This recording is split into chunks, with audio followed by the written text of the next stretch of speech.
So the Prime Minister, remember, is giving all the credit to our Veers, to our brave hearts. And he says that he actually came to see them who actually have made the country very, very proud. He was earlier at the Adampur Airbase. On your screen, some more images of the moments that he spent with them after he's also addressed them. We'll get you highlights of that in just a moment. But let me also tell you what has the Prime Minister said. He said that we crushed terrorists in their own home. We took them head on. About 100 terrorists have been neutralized. He says to fight evil is our religion. He's invoked Maharana Pratap, Guru Gobind Singh. And he's also said that the masterminds of terror now know that if you try to attack us, you will only and only be facing destruction. So this is yet again a strong message from the Prime Minister signaling our intent, where he says that there is no place in Pakistan where terrorists can hide, not even the Punjab province, not even a Bahawalpur, not even a Muridke. Let's get in our colleague Shiv, who's been tracking that story, getting us a lot of insights, and he joins us live on this edition of the news from Srinagar. You know, Shiv, this is the second strike from the Prime Minister in just the last 24 hours, and much as well, even the symbolism. The Prime Minister there at the Adampur Airbase with the S-400 that you see behind him, and a clear messaging. I think without naming Pakistan like that, he's responded to Pakistan in more ways than one. This was signature Modi playing to his strengths in his comfort zone with the armed forces, which he loves very much. Sending out the kind of powerful message that only someone like a Narendra Modi can. He invoked the fact that this is a land of Buddha, but it's also the land of Guru Gobind Singh Ji. He said that, Op Sindoor is the new normal. He said that Pakistan will have to spend an eternity of sleepless nights if it even dreams of provoking India again in the manner that it did in Pahalgam. He enunciated, Deepthi, three new principles that have become the rules of engagement as far as Pakistan is concerned. He said, principle number one, any terror attack will be responded to at a time and place of India's choosing, but there will be a response. No terror attack will be ignored. Number two, nuclear blackmail will never ever again be an issue for India to attack Pakistan, as it has demonstrated with Operation Sindoor. And finally, most importantly and most key, that India will not differentiate between the terrorists and their sponsors. Basically saying that if a terror attack happens, India reserves the right to attack military installations, military targets and government targets within Pakistan, which is precisely what Operation Sindoor was. And as he said, it is the new normal, and he meant it. But the other words, which were much more of an emotional and tributary nature, I think were equally important, Deepthi, where he paid tribute. He said that he has come for the darshan of the air warriors. He confirmed what most people have been speculating about the Adampur Air Force staff's, front and center role in Operation Sindoor, including pilots in aircraft, radar controllers, target specialists, early warning specialists, all of them, in those huge crowds listening to Prime Minister Modi. And of course, the icing on the cake in some ways, was the Prime Minister making that speech from in front of an S-400, which all of us are seeing for the first time. No public images of the S-400 before this. And therefore, many different messages going out. One, as a warning to Pakistan.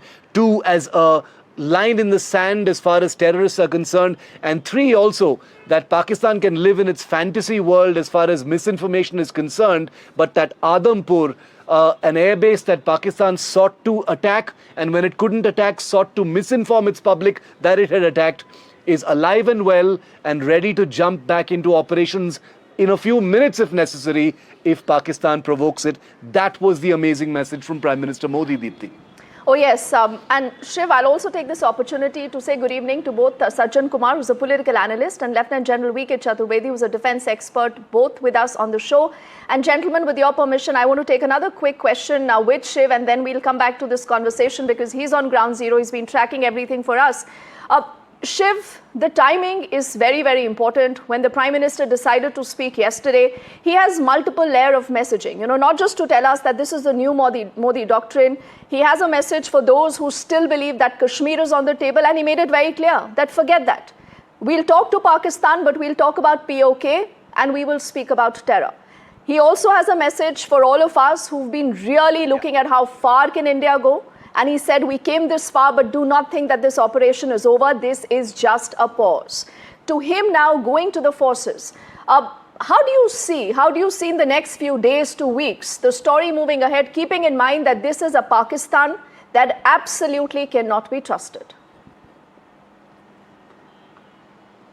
You know, unlike previous occasions, Deepthi, and I'm glad you asked that question, India does not have to fall back on, warnings or, saying that if you do this, then we will do this. The Prime Minister has literally made 2 speeches, in less than 24 hours, just 4 days after Indian BrahMos and Scalp missiles landed in 12 Pakistan Air Force bases. So, this is not even rhetoric. There is no semantics here. The proof of the pudding is on the runways and the tarmacs and the hangars of all of these Pakistan Air Force bases. So, if anyone has any doubts that Prime Minister Modi and India as a nation is speaking through him from a position of strength, that should be set aside completely. Because the Modi doctrine, as you referred to it, which is that India treats every terror attack as an act of war, that India does not care about the nuclear umbrella and nuclear blackmail, and that the military and terrorists are one and the same when a terrorist attack happens, that doctrine is already in force. It's not like a flag being waved by Modi saying, the next time this happens, then we will do this. That has literally happened in the week gone by. And every one of the people at the Adampur Air Force Station, Deepthi, listening to Prime Minister Modi, knows it, because they have literally been the executors of the Modi doctrine this time. And that's what makes this speech so powerful. Absolutely. Shiv, I'll let you go only for the moment and we'll keep coming back to you. In the meantime, let me go back to both Sajjan Kumar and Lieutenant General V.K. Chaturvedi. General V.K. Chaturvedi, to you, sir, first. How do you read, how do you analyze what has happened vis-a-vis Pakistan and India's response so far? It has been a tremendous performance by our armed forces. Not only the armed forces, I'll say the people of India. They have stood together with the armed forces. Armed forces have acted in most professional manner, in most ethical manner.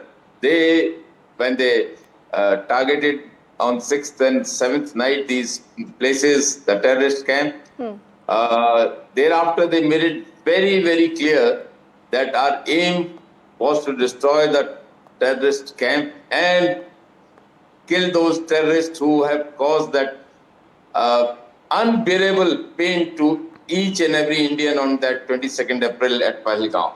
That incident was most deplorable, abhorrible. I think it was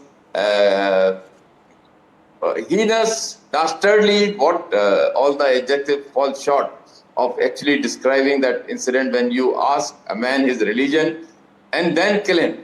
And killing some of those couples who had gone for their honeymoon just 7-8 days into their married life. This was unpardonable sin that Pakistan committed, and they needed to be punished in the harshest manner. That's what was done. Thereafter, on 6th, 7th night, we attacked them, pinpoint, precision strike, no collateral damage. We only hit where these terrorists were hiding or their infrastructure was existing. Made it clear on 7th by our Foreign Secretary what was our intention and why we responded in this manner, and also made it very clear that our response has been measured, proportionate, non-escalatory and responsible. These were the 4 words which describe our response, but thereafter this failed nation and the rogue army dared to side with the terrorists and tried to send the missiles and drones to damage our infrastructure, damage our military bases and all. India had no choice. India is a strong armed forces, a very strong nation, led by an equally strong leader, which means business, which means good for the nation, and is capable of protecting the sovereignty and integrity of the nation, and also the well-being of our people. And that's why we responded in such a manner that Pakistan will remember for its life. Yes. We destroyed the 11 airfields. We destroyed Malid also. One is not very sure whether it was through the naval action or the air action, but definitely the results were there for every one of us. Yes, there has been destruction, sir, and that is the reason why you have seen a Pakistan rattled. But look at the response, Sajjan, of how an India responds and how a Pakistan responds. Here, right from people who are in charge of operations to putting out proof of a before and after, showing us evidence that this is where we've struck and these were terror camps, to the Prime Minister not wasting an opportunity to speak to the audience, to speak to his constituents here back home and a larger messaging to the world, to even reaching out to the forces to boost their morale. Yes, precisely. And PM Modi himself says that he is paying a tribute to the professionalism and the valor and courage of the Indian forces. But more importantly was, the catchphrase, if you see, it was not just, he was trying to address or boost the morale or pay his gratitude to the Indian defense personnel, but rather he was laying down a foundation when he said that it's Operation Sindoor is a new normal in new India. So thereby he was also trying to, in a way, consolidate the new will, the collective will of the nation. The collective will of the new India, wherein India is willing to cross the Rubicons in terms of not being always restrained by retaliating when being attacked, but rather going for the strategy of offensive defense. This is one.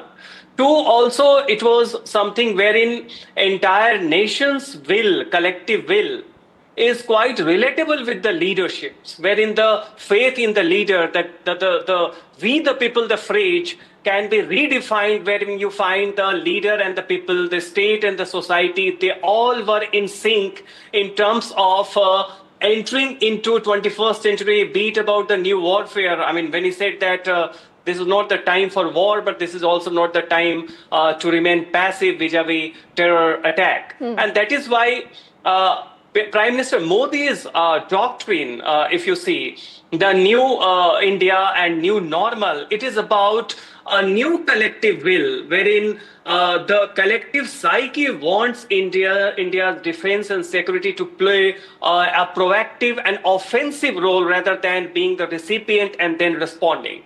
And that is how you see, this is where Prime Minister Modi's own location, his own social and political capital of immense relatability.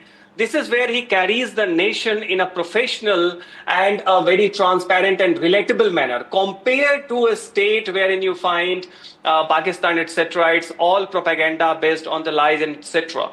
So that way, what I find really fascinating about the address was the immense relatability. When PM speaks, he is giving the details of the operation. He is naming the kind of the tact and technologies, their usage, paying the gratitude, but it was done in such a relatable language that besides the professional experts, you also find ordinary and generic Indians feeling quite relatable, and the message resonates with them. So that is why India has crossed the Rubicon, and this willingness to cross the Rubicon and not being restrained, as has been the collective frustration, a sense of that is something that is new about PM Modi's address, that we the people is now quite addressing the collective intent as addressed by Modi, wherein you have to go for, rather than defensive offense, you are going for the offensive defense strategy. Yes.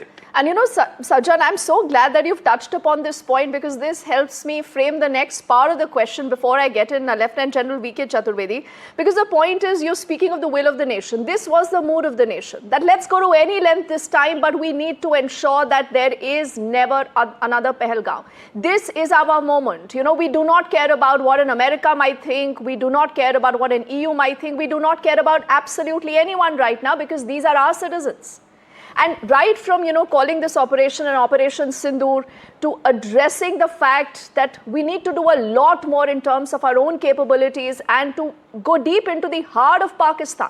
I think right from the start, the intent, the message was very clear, and this has kind of galvanized the entire country to come together as one. Sajjan. Yes, precisely, and that is where you do not see leaders, taking decision at the people. It is about you take the decision in a professional manner, but what an amazing, kind of way wherein the professional decisions have immense, relatability with the collective psyche of the people. The very clamoring of justice, clamoring of retaliatory action against the heinous act. And that is something which was synchronized. And therein, when he addresses the general public, as he did yesterday, or when he goes to the to address the Indian defense personals who participated and made this valorous act possible. This brings every aspect of Indianness together. And that is where you find a leader transcends into the statesmanship wherein the legitimacy in the system, in the security and the faith and the sense of pride percolates down to each and every being. And that is why I see the generic message, the generic sense of, collective psyche is satiated. And therein you feel a sense of pride that not only it was not just a revenge, but it was a justice. And you also feel pride of the leadership of the Air Force, the defense, the Navy, the diplomacy. And that way, this is the moment wherein you feel that, yes, there is a paradigm shift into the policy, and that paradigm shift is articulated in very simple manner, that there cannot be talk with terrorism, there cannot be trade with terrorism, and there cannot be blood and water flowing together. India cannot sit passively to respond only when being attacked, but rather it has a right. And then addressing the global audience also, and unambiguously declaring India's intent that we are going to fight at our own will, in our own way, at a time we choose, rather than others who dictate the terms to us. So these are the things, mind it is going to stay with the people. People are going to remember it, they are going to internalize it. And this is the moment wherein you see a statesman Modi, and wherein he brings entire country together and makes them clear and submits to them the directional change that has happened just now with the valor and everything. And that is why I said, we the people needs to be redefined, that new India, new normal is also among a new psyche of the collective Indianness. Yes, yes. I think, Sanjan, you've just put this out so very well and so very effectively, and I'm glad you've done that. Lieutenant General V.K. Chaturvedi, sir, there is another aspect. Nuclear blackmail is something that the Prime Minister spoke about yesterday. The Prime Minister has reiterated that message today. And I don't recall, leaders in recent times who've actually crossed that line to speak about nuclear blackmail as such. So for a leader from a stage speaking to not just Pakistan, but to the world over, that next time, Pakistan inflicts harm on us just because it is a nuclear armed state, you cannot ask us to dial down tensions. Very well brought out. Nuclear blackmail since 1999 Kargil. Yes. At that point of time also we were both nuclear powers, and a lot of talks were there that both countries are nuclear, and therefore we laid lot of restrictions on our own self. We did not cross the LC. Our Air Force did not cross the airspace, violated the Air Force airspace. But this time, our Prime Minister, in no uncertain term, has made it clear that this nuclear bluff will not hold anymore. We will do whatever is right for it, and it has been done. You see it, what Shiv was talking in the beginning, that what last week, whatever the Prime Minister defined yesterday as a doctrine has already been done. We crossed the international boundary, which we had never done it earlier. We hit Bahawalpur, we hit all the air bases of Pakistan. And also, initially, we were only hitting the terrorist camp. And we made it very clear that these are the terrorist camps which we want to hit because they have caused damage to our people. But when they retaliated, then there was no Lakshman, Rekha. India went all out to cause the heaviest damage. I think Pakistan will remember for a long time the way it has been plundered, I'll just say that word, with our firepower, and there all the aircraft, their drones and missiles were made ineffective by our air defense system. Oh, yes. So not is not known about our artillery, which has done a lot of damage in 15 core and 16 core area. The rockets, the medium guns have totally plundered some of the posts. Even the gun positions have been plundered. This will all come later. But this, I can only say that one is very proud of our leadership, our political total cabinet, and the people of India who stood Oh, yes. very, very strongly with the nation.